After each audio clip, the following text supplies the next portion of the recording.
CM Jagan ప్రజలకు నూతన సంవత్సర శుభాకాంక్షలు తెలియజేశారు.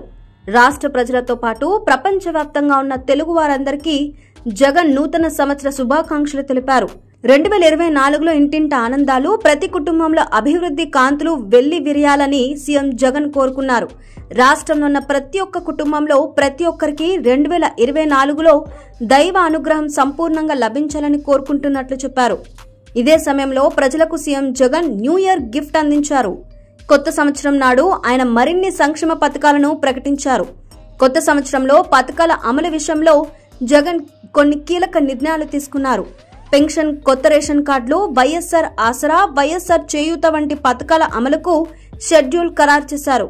ఎన్నికల ఏడాది కావడంతో దానికి అనుగుణంగానే జగన్ కీలక అడుగులు వేస్తున్నారు. ప్రజలకు మరింత దగ్గర కావడానికి ఆయన పలు కీలక నిర్ణయాలు తీసుకున్నారు. దీనిలో భాగంగానే కొత్త సంవత్సరం ప్రారంభం రోజునే పెన్షన్ 3000కు పెంపు అమలుకు నిర్ణయించారు. నేటి నుంచి రాష్ట్ర వ్యాప్తంగా వైఎస్ఆర్ పెన్షన్ కానుక 3000 అందనుంది.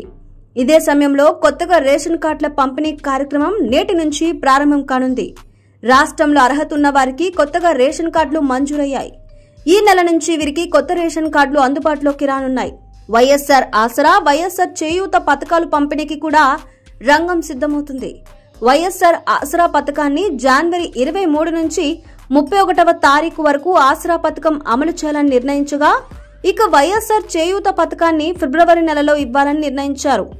చేయూత పథకం క్రింద 45 ఏళ్ల పైబడి ఉన్న మహిళలకు ఏడాదికి 18,750 చొప్పున జగన్ అందిస్తున్న సంగతి అందరికీ తెలిసిందే. పథకాల అమలు ద్వారా ప్రజలకు మరింత దగ్గర కావాలని వైసీపీ అధినేత ప్లాన్ చేస్తున్నారు.